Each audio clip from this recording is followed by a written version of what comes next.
Welcome to our podcast, Psychiatric Services, From Pages to Practice.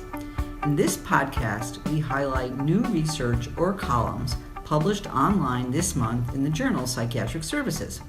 I'm Lisa Dixon, editor of Psychiatric Services, and I'm here with our podcast editor and my co-host, Josh Berezin. Hi, Josh. Hi, Lisa.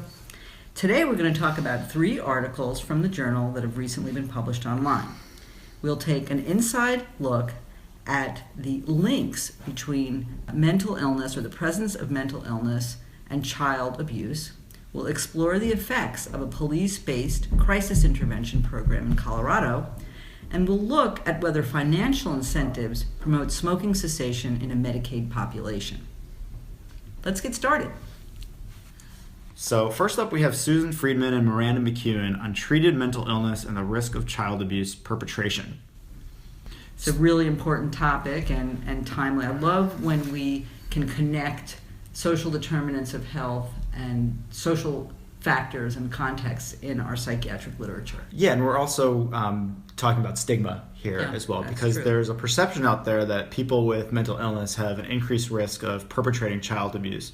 But the research that some of that is based on has a lot of methodological problems. So particularly around how they're defining and measuring both mental illness and abuse. And really crucially, particularly for this study, they don't differentiate between people who are getting treatment and those who aren't getting treatment. Yeah, and I think that obviously, that's a nuance that we're more, we as clinicians and service providers are more attuned to, but it is an extremely important issue in terms of policy and impact. The nuance about treatment or non-treatment. Exactly. Right. Yeah. So this paper really gets at these issues by using this really interesting data set, which is the MacArthur Violence Risk Assessment Study. That study looked at about 1,000 people aged 18 to 40 who had just been discharged from an inpatient unit, and then they followed them longitudinally to assess whether or not they had committed any violent acts. And for how long did they follow people? So they followed people for a year, I believe, but this study is really only looking at the 10 weeks following discharge from the hospital. And so the thing that makes this a really good data set for this study is that they're really specific about their diagnoses of mental illness.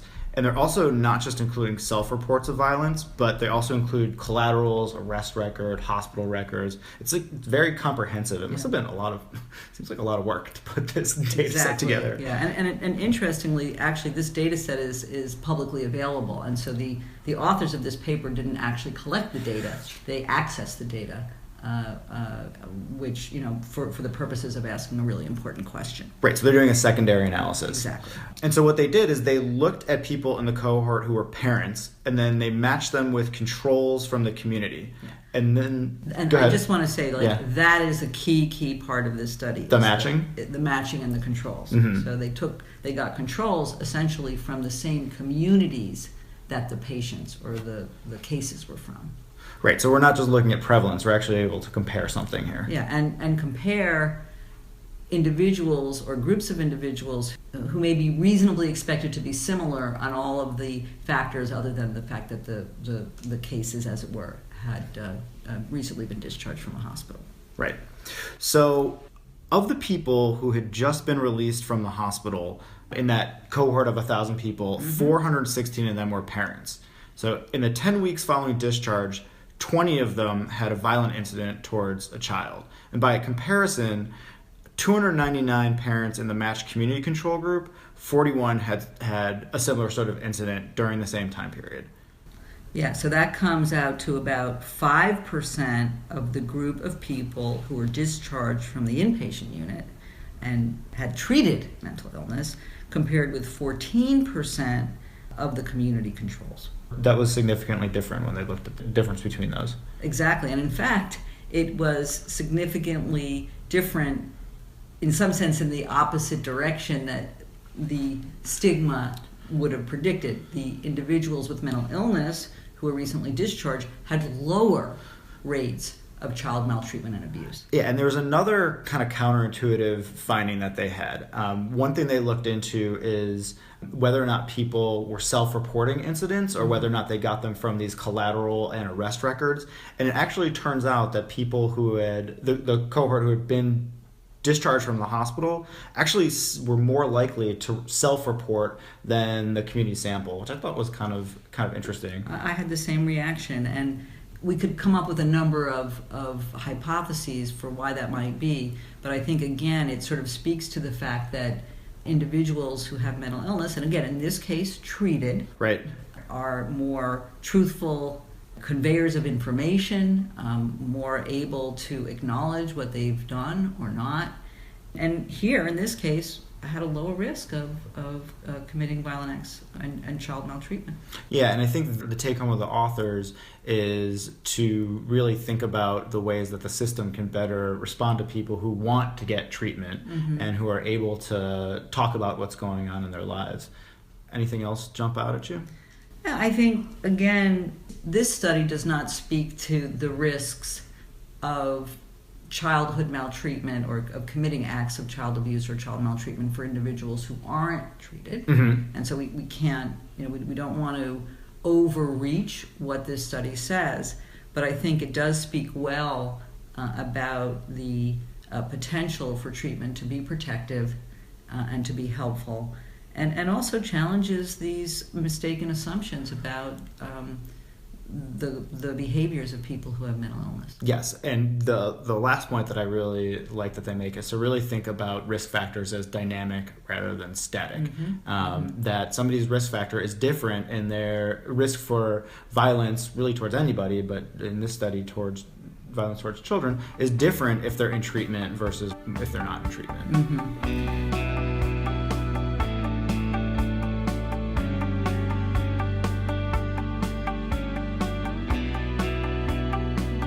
So next up we have Mary Burnett and many colleagues. Yes, many colleagues. On the randomized trial of interventions for smoking cessation among Medicaid beneficiaries with mental illness.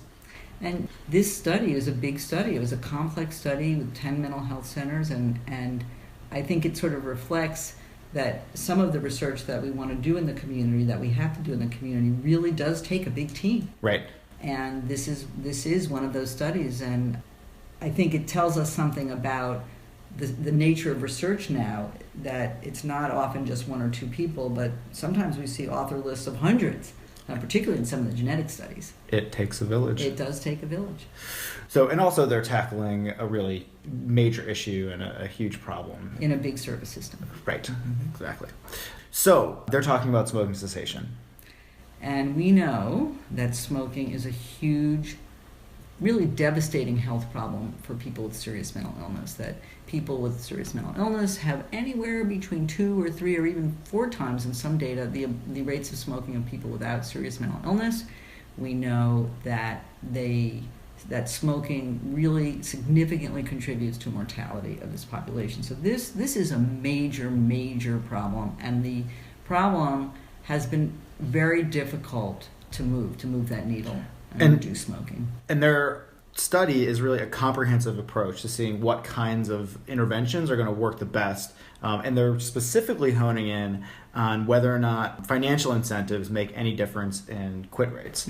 So I thought one thing that was interesting about their funding is this is actually a CMS-funded study. So apparently, part of the Affordable Care Act created this program called the Medicaid Incentives for the Prevention of Chronic Diseases that are testing whether or not giving people money actually changes behavior.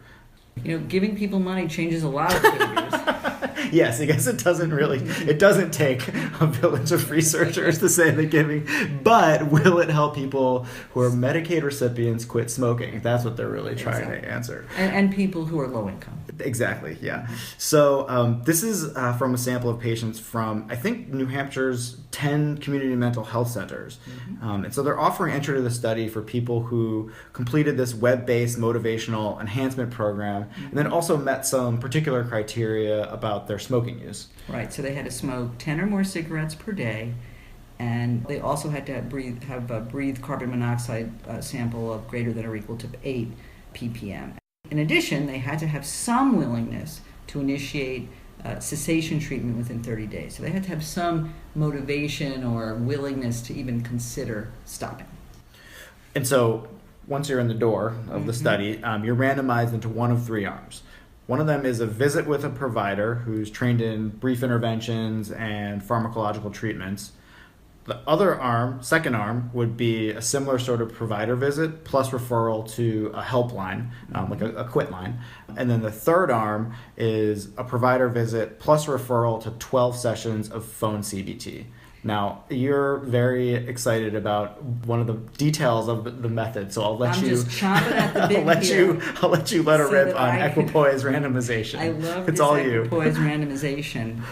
So what is equipoise randomization, and why am I so excited about it? It's a good question. The reason I'm so excited about it is because I think it makes the conditions of research more comparable to what we do in clinical care. So what is equipoise randomization? It allows participants to opt out of one of the cessation treatment conditions or allowed randomization to any of the three options. So, for example, I'm in the study, I smoke, and I listen to these choices and I say, there is literally no way I want to do that CBT on the phone. I don't like being on the phone, and I don't like CBT. But I'm okay with the other two options. And that's kind of how we do it in clinical care, where people are always choosing. And you could imagine that if we have this whole issue now with preference and both, preference in clinical care and incorporating preference. And here we have a way to incorporate preference into a research design. And according to the authors, this strategy, this notion of equipoise randomization, is recommended for comparative effectiveness trials that include more than two treatments. So that's very cool that they incorporated that.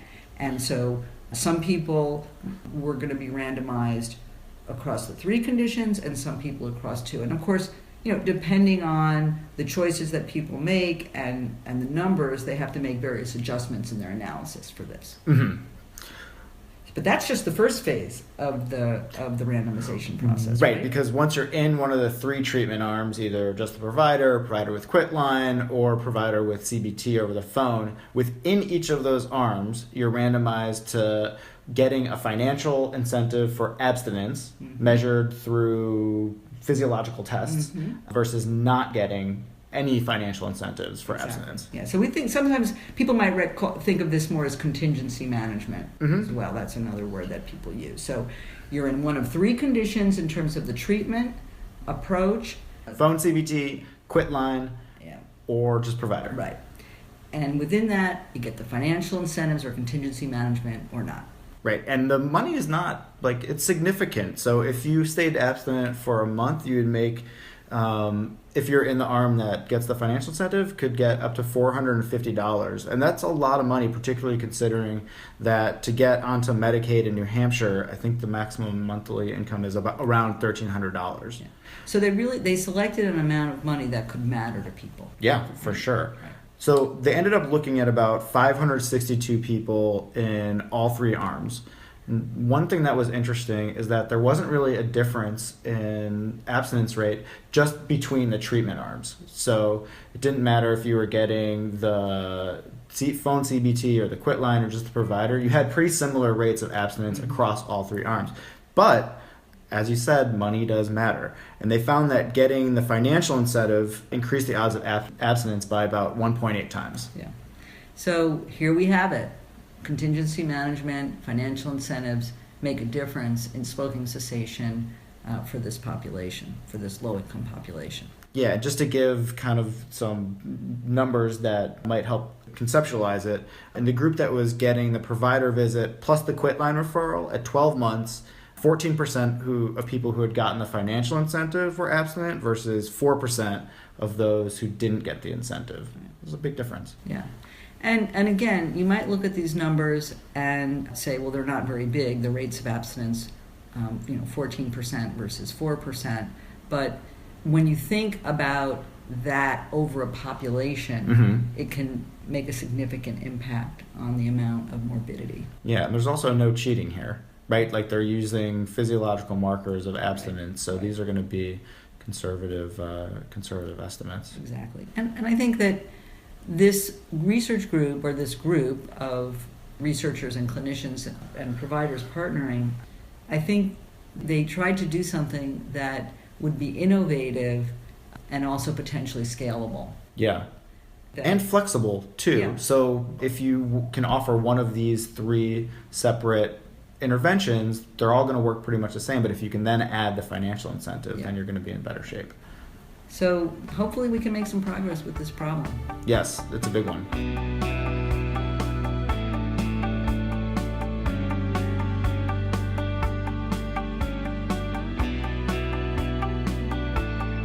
And last up, we have Hari Mandir Khalsa and colleagues on specialized police-based mental health crisis response, the first 10 years of Colorado's crisis intervention team implementation. So this is a brief report in the journal that's about what is seemingly a positive trend in law enforcement, which is the use of these crisis intervention teams that are specifically trained to deal with people with mental illness. Yeah, CIT training is really just taking off all over the place. And what is surprising, and I think really came out when we were reviewing this paper, is how little research there is. Yeah, I would have thought that it was a very well-researched sort of intervention, that there was a lot of outcome data, that we kind of knew what happened on these visits and how it affected people's treatment, but apparently we don't. So we wanted to publish this paper because it really represents the beginnings. There is some research, but it's very little research, for example, that looks at the program of an entire state. And in some ways, we wanted to publish this to motivate and inspire and push the field to really focus on this so that we can learn more about CIT, how it works. I personally believe it works. I think it probably does. Mm-hmm. But obviously, we need to subject that to an empirical test, and we also need to learn the hows and the whys and the whats of it. Mm-hmm. So the program that they're studying here is, like you said, statewide in Colorado and based on Memphis's crisis intervention teams.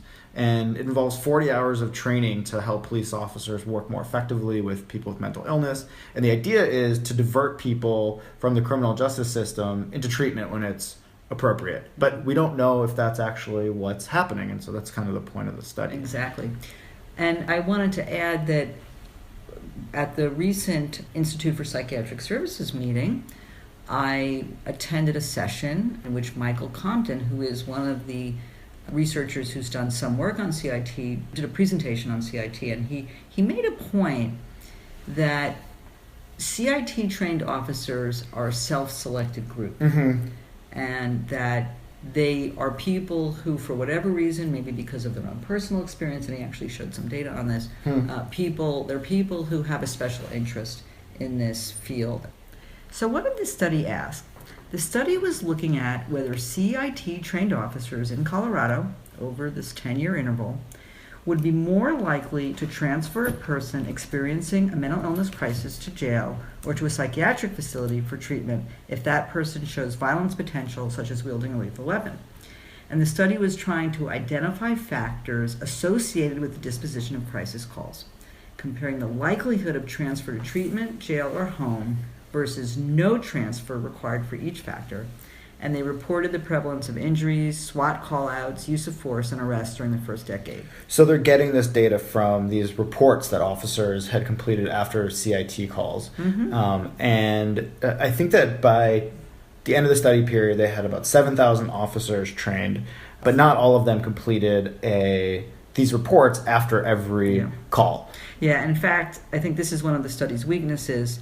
Only about 17% of the officers completed any of these forms. So it's a significant limitation. They had 7,000 officers. There were 1,167 who completed these forms, and they completed 6,355 forms on 23 calls or so on average per officer. Yeah, so they had some data, but they didn't have the spectrum of data from all of the calls that had happened over the study period. Exactly. And again, the point of the study is to see if people who appear to be potentially violent ended up going more into treatment or more into the criminal justice system. Mm-hmm. So what did this study find, Josh? The statistics are a little complicated, and we'll try to really get to the essence of them. So what about if a person was suicidal? What happened to them? If a person is suicidal, then CIT responds, they have just over twice the rate of going into a treatment facility versus nothing happening, right? The police officer comes and nothing comes of it. Yeah, they don't go anywhere. They don't go anywhere. Right. So twice the rate of going to a hospital. But when you look at whether or not they went to jail, they have 0.7 the rate of going to jail than not going anywhere. So relative to no transfer, they had a pretty substantially greater risk of going for treatment and a substantially lower risk of going to jail, which is really what you'd want. Yes. Mm-hmm. Now let's look at people who were thought to be violent. What Okay. about them? People who were thought to be potentially violent, they also had an increased sort of rate, relative rate of going into a hospital. It's about 1.2 times rather than nothing happening. So just slightly increased over even chance. Just a little. But when you look at whether or not they went to jail, they had 3 times the rate of going to jail versus not going anywhere. Yeah, actually almost 3.5 times. Yeah. So they seemed, I mean, it's very hard to do a direct comparison, but overall they had a far greater risk or a far greater likelihood of going to jail and a slightly elevated chance of going for treatment. So, in a way that's good because it may reflect the fact that the police officers were making some judgment about what the source of the risk was, right? Violence, and so in some ways everybody had a chance to get sort of to the right place. So, this paper doesn't give us the kind of complete data. It doesn't allow us to do a lot of comparisons of CIT trained officers to non-CIT trained officers or systems that are CIT savvy to systems that aren't. At the same time, it begins to provide some empirical evidence that this training program that I think has just a lot of support, it's got a lot of face validity, is doing what it needs to do. Right. And interesting, thinking about this and the other studies that we've talked about today. So the smoking cessation study is a mature field that's able to really look at a bunch of different interventions and drill down on these very specific questions with 10 different studies. And now we're talking about something that's preliminary but very important. And hopefully in a couple of years we'll have a village of researchers talking about CIT. Exactly. So that's it for this episode. We invite you to visit our website, ps.psychiatryonline.org, to read the articles we discussed in this episode, as well as other great research. We also welcome your feedback. Please email us at psjournal@psych.org. I'm Lisa Dixon. And I'm Josh Berezin. Thank you for listening. We'll talk to you next time.